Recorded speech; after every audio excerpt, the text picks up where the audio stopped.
السلام عليكم ورحمة الله وبركاته. الحمد لله رب العالمين والصلاة والسلام على سيد الأنبياء والمرسلين نبينا محمد وعلى آله وصحبه أجمعين ومن تبعهم بإحسان إلى يوم الدين. أما بعد، أعوذ بالله السميع العليم من الشيطان الرجيم. بسم الله الرحمن الرحيم. والله خلقكم وما تعملون.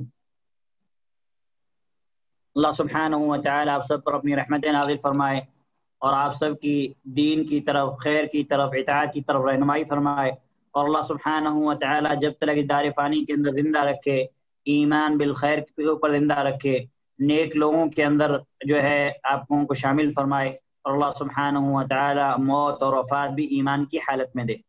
تو سلف صالحین رحمہم اللہ کا یہ عقیدہ ہے کہ اللہ سبحانہ و تعالیٰ ہی بندوں کا اور بندوں کے افعال کا، یعنی بندے جو کچھ کرتے ہیں، بندوں کے کام ہیں، بندوں کے افعال کا خالق ہے۔ جیسے کہ اللہ سبحانہ و تعالیٰ نے سورہ صافات آیت نمبر 96 کے اندر فرمایا واللہ خلقکم وما تعملون، اور اللہ ہی نے تمہیں اور تمہارے اعمال کو پیدا کیا۔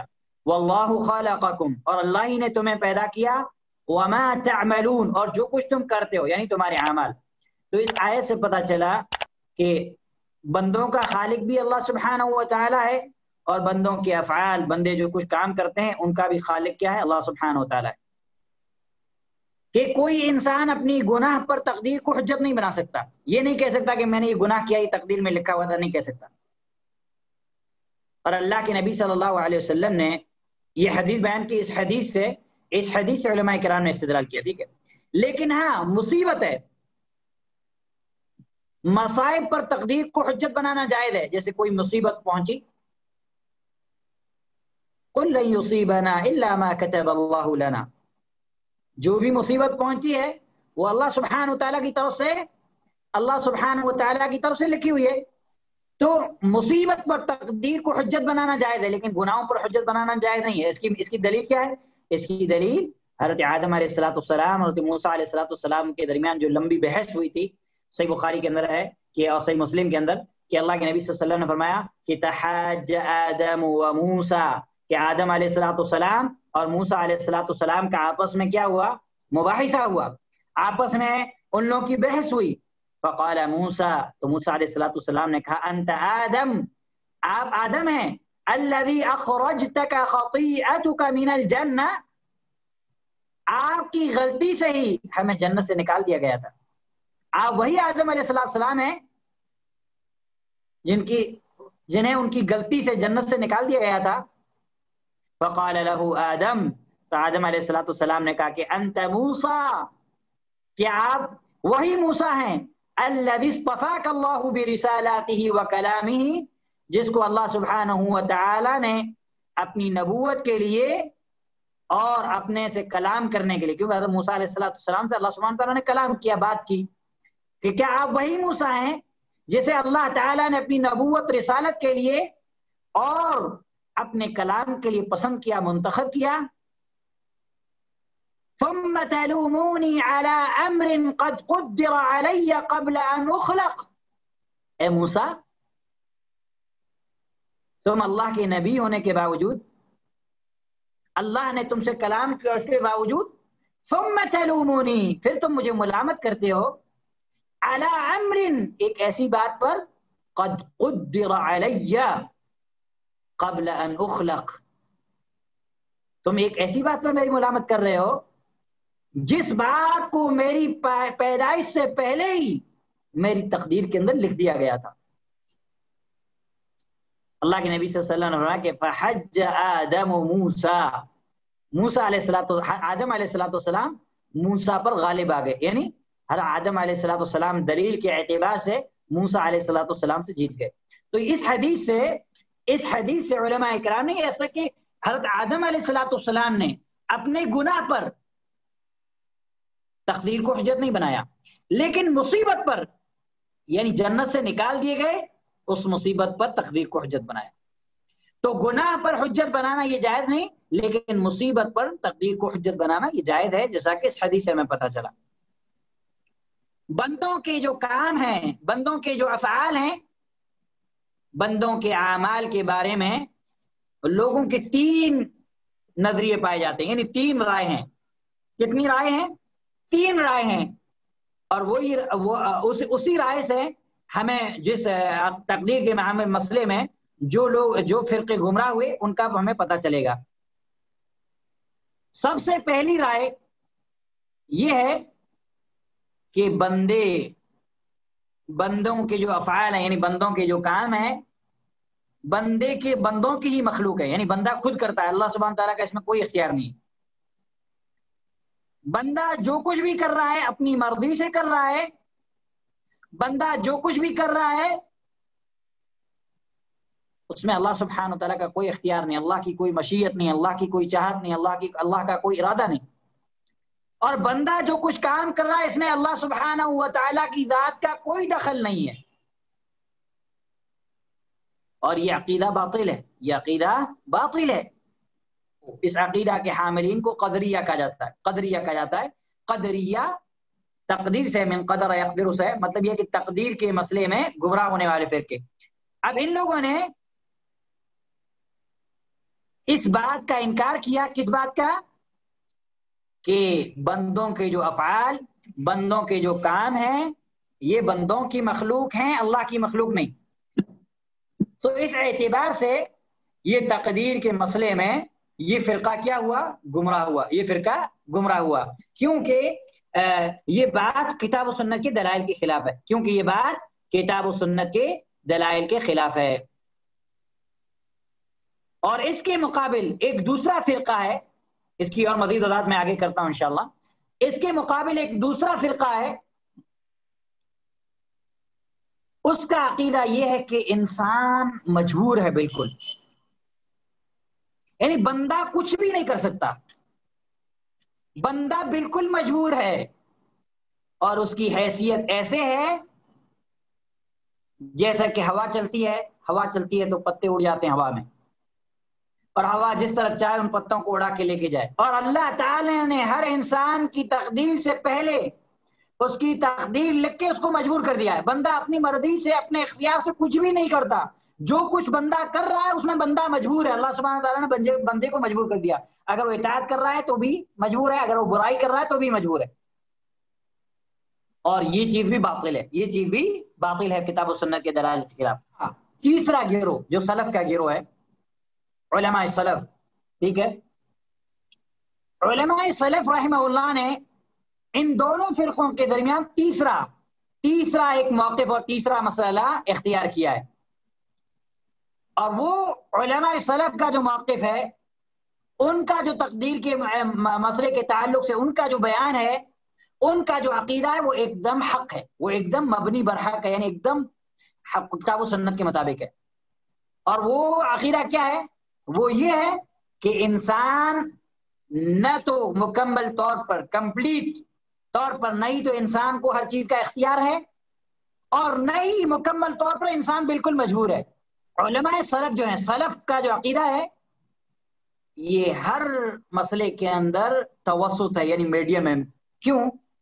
اللہ سبحانہ وتعالیٰ نے قرآن کریم میں وَكَذَلِكَ جَعَلْنَاكُمْ أُمَّةً وَسَطًا، اور ہم نے تم کو امت وسط بنایا۔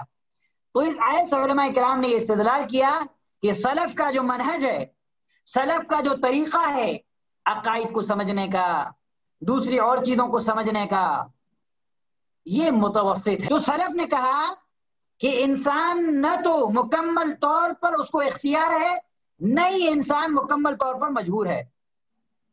کچھ ایسی چیزیں ہیں جس میں انسان مجبور ہے،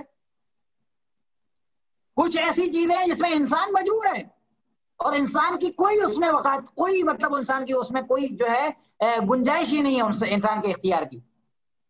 جیسے مثال کے طور پر انسان کی موت اور زندگی، کیا کسی انسان کو اختیار ہے کہ وہ اپنی زندگی کو بڑھا سکے؟ کیا کسی انسان کو اختیار ہے کہ وہ مر سکے؟ نہیں۔ انسان کی جو موت اور زندگی ہے اس مسئلے میں انسان مجبور محض ہے، بالکل مجبور ہے، کوئی اختیار نہیں بندے کو۔ اسی طریقے سے اس کے رنگ کا گورا ہونا یا کالا ہونا، یعنی کوئی سفید کلر کا ہو گیا، کوئی ابیض ہو گیا، کوئی اسود، اس میں بھی انسان کا کوئی دخل نہیں۔ کسی کا خوبصورت ہونا، کسی کا بدصورت ہونا، اس میں بھی انسان کا کوئی اختیار نہیں ہے. کسی کا مکمل کمپلیٹلی طور پر پورے جسم کے پارٹس کے ساتھ پیدا ہونا، سارے پارٹس، آنکھ، کان، ہاتھ، پیر صحیح سلامت ہونا، اور کسی کا معذور ہونا، کوئی آنکھوں سے معذور ہے، کوئی ہاتھ سے معذور ہے، کوئی پیر سے معذور ہے، اس میں بندے کا کوئی اختیار نہیں. یہ ایسی چیز مثال کے طور پر آپ کو بتائیں یہ ایسی چیزیں ہیں جس میں انسان کا کوئی بھی بس نہیں ہے، اس میں انسان مجبور ہے بالکل. لیکن اس کے ساتھ ساتھ اللہ تعالیٰ نے اسے اختیار دیا، اسے پاور دیا، اللہ سبحانہ تعالیٰ طاقت دی، اور اللہ سبحانہ تعالیٰ نے اسے ارادہ بھی عطا کیا. وہ سوچ سکتا ہے، کسی چیز کو کرنے سے پہلے اس کے بارے میں سوچ سکتا ہے. اور اللہ سبحانہ و تعالیٰ نے اسے دماغ دیا، دماغ سے وہ متعدد صلاحیتوں سے یہ متعدد خوبیوں کا مالک ہے. اس کے اندر بہت ساری خوبیاں ہیں جس سے وہ چیز کی اچھائی اور برائی کو پرکھ سکتا ہے، جان سکتا ہے، جن کی بنا پر وہ اچھی چیز میں بری چیز میں تمیز کر سکتا ہے، پہچان کر سکتا ہے، فرق کر سکتا ہے. اور اسی اختیار اور اس کی صلاحیتوں کے بنا پر اللہ سبحانہ و تعالیٰ نے بندے کو مکلف بنایا، یعنی بندے پر احکام لاگو کیے ہیں. اللہ سبحانہ تعالیٰ نے فرمایا وَهَدَيْنَاهُ النَّجْدَيْنِ، اور ہم نے اسے دونوں راستے دکھا دیے. کون سا راستہ؟ خیر کا راستہ، اسلام کا، توحید کا. شر کا راستہ، کفر کا، شرک کا، بدعت کا، معصیت کا، گناہ کا. اللہ سبحانہ تعالیٰ نے دونوں راستے واضح کیے. یعنی خیر اور شر کے، ایمان اور کفر کے، سعادت مندی اور بدبختی کے دونوں راستے اللہ سبحانہ و تعالیٰ نے انسان کو دکھا دیے. اور انسان کو بالکل مجبور نہیں کیا کہ تم بدبختی کا راستہ اپناؤ یا سعادت مندی کا راستہ اپناؤ، کسی کو مجبور نہیں کیا. اللہ سبحانہ و تعالیٰ نے سب کو اختیار دیا ہے، کوئی اپنی مرضی سے نیکی کرے، کوئی بدی کرے، اللہ سبحانہ تعالیٰ بندے کو اختیار دے. ہاں، اللہ سبحانہ و تعالیٰ کو اس بات کا کہ بندہ کیا کرے گا، کیا نہیں کرے گا، نیکی کرے گا، نافرمانی کرے گا، کیا نہیں کرے گا، کفر کرے گا، جو ہے شرک کرے گا، بدعت کرے گا، ایمان توحید کو اپنائے گا، کہ یہ سب اللہ سبحانہ و تعالیٰ کے علم کے اندر پہلے سے موجود تھا. یہ ساری چیزیں اللہ سبحانہ و تعالیٰ کے علم میں پہلے سے موجود تھیں کہ وہ یہ بندہ کون سے راستے کو اپنائے گا. لیکن اس علم کو انسان کے اچھی یا بری راہ کے اپنانے میں کوئی دخل نہیں ہے. یہ اللہ سبحانہ و تعالیٰ کا ایک علم تھا، اللہ سبحانہ و تعالیٰ نے لکھ دیا، کیونکہ وسع کل شیء علما، اللہ سبحانہ و تعالیٰ کے علم نے ہر چیز کو گھیر رکھا. اللہ سبحانہ و تعالیٰ کا علم ہر چیز کو کشادہ ہے، واسع ہے. ان اللہ قد احاط بكل شیء علما، اللہ سبحانہ و تعالیٰ نے اپنے علم کے ذریعے سے ہر چیز کو گھیر رکھا ہے. اللہ کا علم وسیع ہے، کشادہ ہے. تو اللہ سبحانہ و تعالیٰ نے یہ لکھ دیا کہ یہ کون سا راستہ اختیار کرے گا. لیکن اللہ سبحانہ و تعالیٰ نے بندے کو مجبور نہیں کیا. انسان اگر کوئی راہ اپناتا ہے تو اسے اپنے اختیار سے اپناتا ہے، جیسا کہ اللہ سبحانہ و تعالیٰ نے فرمایا لمن شاء منکم ان یستقیم، سورۃ التکویر ہے، آیت نمبر 28، جس کے اللہ سبحانہ و تعالیٰ فرماتا ہے یہ اس شخص کے لیے ہے جو تم میں سے سیدھے راستے پر چلنا چاہے. اور اس کے علاوہ اللہ سبحانہ و تعالیٰ نے نبیوں کو بھیجا، ان پر کتابیں نازل فرمائی، ان کے ذریعے سے حق اور باطل کو واضح کر دیا. لہذا ان دلائل کی بنا پر انسان کو یہ کہہ دینا کہ انسان بالکل مجبور ہے، یہ غلط ہے. اور یہ کہہ دینا کہ انسان جو کچھ کرتا اپنی مرضی سے کرتا ہے، یہ بھی غلط ہے، یہ بھی غلط ہے. تو یہ جو ہے سلف کا منہج اور طریقہ تھا. قدریہ کے اصل میں دو فرقے، ایک تو قدریہ الغولا، یعنی وہ قدری جو غالی قسم کے تھے، وہ صحابہ اکرام رضوان اللہ علیہ مجمعین کے زمانے کے آخر میں، صغار صحابہ جو چھوٹے چھوٹے صحابہ تھے، ان کے زمانے میں ایسے لوگوں کا وجود ہو چکا تھا جو تقدیر کے اس مسئلے کا انکار کرتے تھے. انہوں نے تقدیر کے چاروں مرتبے کا انکار کیا، علم کا بھی، کتابت کا بھی، مشیت کا بھی، خلق کا بھی. ان کا یہ عقیدہ تھا کہ اللہ سبحانہ و تعالیٰ کو بھی کسی چیز کے تعلق سے کوئی علم نہیں ہے. جب وہ چیز واقع ہو جاتی ہے تب اللہ کو علم ہوتا ہے، اللہ کو پتہ چلتا ہے کہ یہ چیز ہوئی. اللہ کے علم میں وہ پہلے سے نہیں تھی. لیکن وہ سوچ والے لوگ ابھی نہیں پائے جاتے ہیں، وہ فرقہ ختم ہو گیا، غالی جو قسم تھا.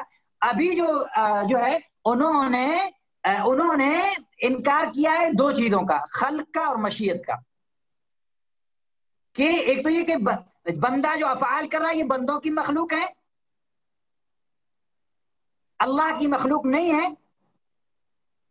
اور دوسرا انہوں نے یہ کیا کہ بندہ جو کچھ کر رہا ہے یہ بندے کی مشیت اور چاہت کی ہے، چاہت ہے اللہ کی، اس میں کوئی مشیت اور چاہت اللہ کی مرضی نہیں ہے۔